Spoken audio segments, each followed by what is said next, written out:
It's just the hint of alcoholism in my glass. I was going to ask you what it was like when Steve Carell left. Was there a It was really hard. Was it? The morning that the announcement came out, I was doing a total like satellite press tour from our office, being Creed, and we found out from one of the like literally we were like, so so reporters were asking us immediately, and I was like, oh my God, you gotta be kidding me. Oh my God. So I literally acted like the feed cut out. I'm like, I'm sorry, I didn't get that question.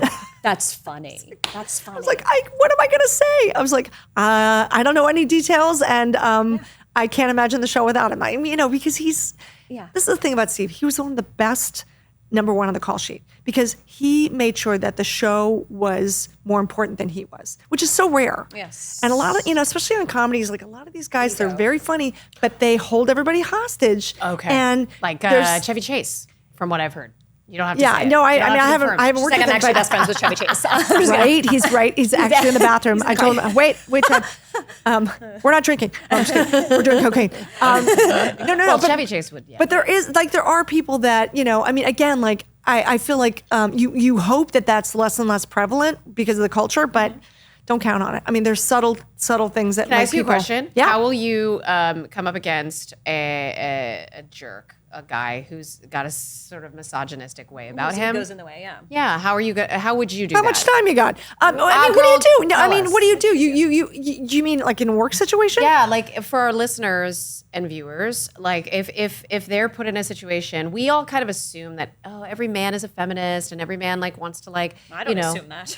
But yeah, I mean it's safe to assume, especially us folks who. This is the thing. Anytime you're uncomfortable, you have to speak up, but also you have to listen to like what the deal is, because sometimes people are a little too sensitive too quickly. It's like if I feel like you can make it worse for yourself if you're if you don't have a little patience and a little room for other people, right? Whether you agree with them or not, right. Oh gosh, that's a sentiment for politics for everything and the world, and yes, for everything.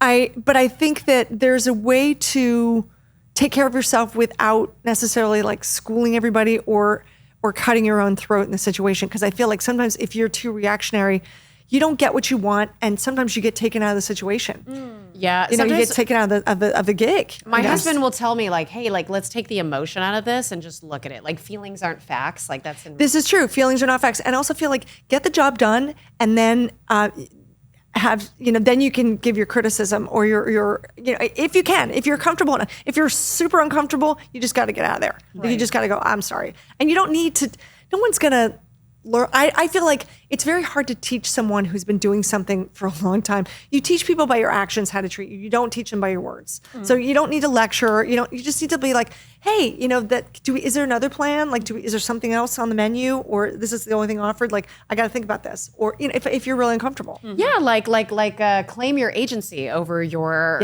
like showing up, like what you were saying about showing up. I love that. Yeah, you have such words of wisdom. Who inspires you to think this way? Well, I think that there are so many women who have been through much worse than any of us in this room because they had no choice. Right. Things were worse. So I mean, I don't know. I've read. I do tend to read. Carol Burnett. Yes.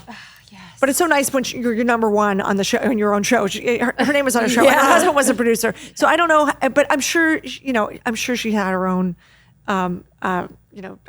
Hurdles. Yeah, for sure. Whenever I'm just the few TV shows I've done through Disney, every season that passes, you're so worried. You have that downtime, you're on hiatus, and you're hoping it gets picked up. Right. Did you know with The Office that it was just so successful? Did you ever have those worries, or maybe after Steve left, were you guys like, oh, it's not going to happen anymore? Yeah. I mean, we it really wasn't until after season 3 that we were like feeling good, and then. I just remember a couple years later there was a strike, and a lot of people, the writer's strike, back in 2007, a lot of people's shows did not get picked up. Right. Like, I mean, not only did they not get picked, they cut production and then they just canceled the show. Right. That's when the Kardashians happened. Yeah, exactly. There And you that's go. what's happening right now, not necessarily with the Kardashians, but with the podcasts strike. now With this, are like That's why we're here. medium, right? Right. It's so fun. Well done. Well done, my Thank friends. you. Well done. Thank you. You We did pivot. it. We You did it. pivot. I was going to say, Amy Poehler was one of a few people I knew from Second City and Improv Olympic days who we worked on an independent film I think she had just booked SNL, but we used to do like these character nights at these different clubs in New York. And because she used to do this character that was Andy Richter's sister. She used to do it on Conan before she got SNL. But she would do a couple of different characters in these clubs, and so would I. And I just always remember when I worked on this film with her, like she was so like, nope. And she was one of the producers as well, so she gave herself permission to speak up if there was something that wasn't working. So, but I felt like she, but I felt like she was kind of the director of the movie. It was a movie called Girls Gone Wild. No, Wild Girls Gone, which was a takeoff. There used to be that. Remember Girls Gone Wild? Yes. Cheeseball video. Oh my God! young I girls went never to a see party with that guy once. I went to his house. Yeah, I mean, just for guy. people that The don't guy know what that got that is, locked up. they were literally filming and trying to get women to just Underage, show a lot of their times. boobs. Like it was just like a flash video of They like it was did just it. and they did it. But a did. lot of times they would be already drunk. They'd be Of at Mardi course. Gras, Of course. and they There got was- no money. And this guy made a ton of money, and they used to have late night commercials like. Girls Gone Really- Wild. I know. I cannot believe I went to a party at that guy's house I here in cannot LA. believe that it was not that long ago. I know, it's and crazy, we were right? talking about Entourage and how problematic that show was. And it's like, that show was not that long and ago. Maxim and FHM. Oh, Like they I are. do think that we're moving in a good direction.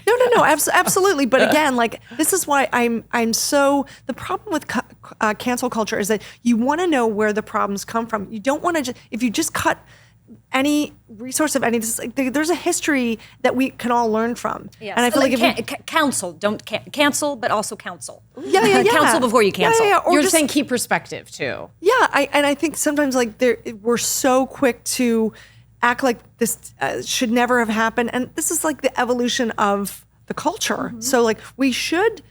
It's understand. anthropological, right? It is. just It kind of is. the And I evolution. think it informs the future. And if you can call somebody out, but like, why don't we just make fun of them? Why do we have to like kill them? You know, why do we have to erase them? I know. It's like, why don't we just, seriously, I feel like there's more power in that, but that's just, you know. You're right. There is more little me. power, and especially in comedy right now. Where do you see the future of comedy? what's your future? My fear of comedy is that I don't know if you guys like remember that in the Dark Ages, there was a whole. I'm 16. I wouldn't. I know, I'm sorry, right? I'm Meredith. so old, you Let's guys. just I go to lived through the Meredith. Dark Ages. I was waiting Yay. tables in the Dark Ages. No, but during the Dark Ages, literally, there was a time period where they literally lost the ability to paint. Like literally, people were not allowed to paint, and then there was like a generation, like or two, that did not know, so they had to relearn it. That's why when you see in like art history, you'll see like a painting of like one of the. Like Jesus, and he looks like a dwarf, or something. He doesn't look like Oh, a person. yeah, It's like in because the they're medieval relearning- they're- medieval yeah, times. like yeah, So you're saying Dark Ages. Literally in the Legitimately, Dark Ages. They Yeah. lost the paint. They And that's- lost the ability to do that, so they had to relearn. So my fear is that we're going to lose the ability to do comedy, and we're going to have to start from scratch. Relearn it. Holy shit! I'm afraid. You'd be a wonderful teacher. Oh my That's god! the And next you know job. what? And the Office will exist in digital format, one way or another, and it will persist, and it will teach. Well, I people. have to say, like, I love the fact that young kids, like, they are so smart. The ones that really get it, like, they understand the subtlety of it, and they get it, and The they're nuance. Yeah, and I also feel like being in an office is much like being in a classroom, where you're all in the same room. Your desk is next to someone You're you didn't imprisoned. pick. Yeah, and there's day like is long. there's a boss that who's like a teacher that you did. Once again, like you have to deal with them. You cannot work around. Yes. Well, we yeah. have some. You've been an amazing guest, and my we God, are thank very you so excited much, about you our guys. rapid fire funny questions. Although you don't have to say them in that quickly if you need a second to think. We say rapid fire, but there's some of these questions are difficult. It's like rapid fire. Who makes you who? You. Who makes you you? What was your last Google search? Rapid fire, go! Oh my God, Okay, you guys! I literally Exactly. I Googled Go, both of good. you. Exactly. No, that's great. Hidden talent. I play the piano, but usually not for anyone to look at. I For love yourself. That. Guilty pleasure. Those CBD gummies, I don't do them anymore, but boy, that was like, you guys, that's a guilty CBD pleasure. gummies are fantastic. I love that you're like you don't do them anymore. You're just, I had to draw the line. oh really? Yeah, I was like, because they're they taste like, gummies. 'cause they That- taste that's so they're weed sweet. gummies. Weed gummies. Yeah, but they're legal. CBDs are not. Yeah, it's not. They're weed. not real It's not weed. CBD, right? They don't have any CBD is not THC. weed. They don't have the THC, but still, I like take you start- those. But still, like I eat too many because it's like candy, so I can't do it anymore. So and that's then my. you're like this. Honest to God, I'm like, Yeah, they work really Yeah, well. there's one called Calm. I'm like, I'm a little too calm. I ate too many. You're This is like, not good. if the plane was going down, Right? I would this- not get my my flotation device. I'd be screwed. Would your 12-year-old self think you were cool? Maybe, although I feel like my 12-year-old self wanted to be a nanny. in the original. I wanted to tour in Annie, and my mom wouldn't let me didn't we audition. all? Why? And I, you know, well, also, Well, I did. oh, you did? Bitch. Of course you. Oh my God, Bitch, hilarious, that's not okay. hilarious. Give us your Oh, best. just kidding. Oh my Give us God, your best please. tomorrow. I was Molly. Oh my God, you were.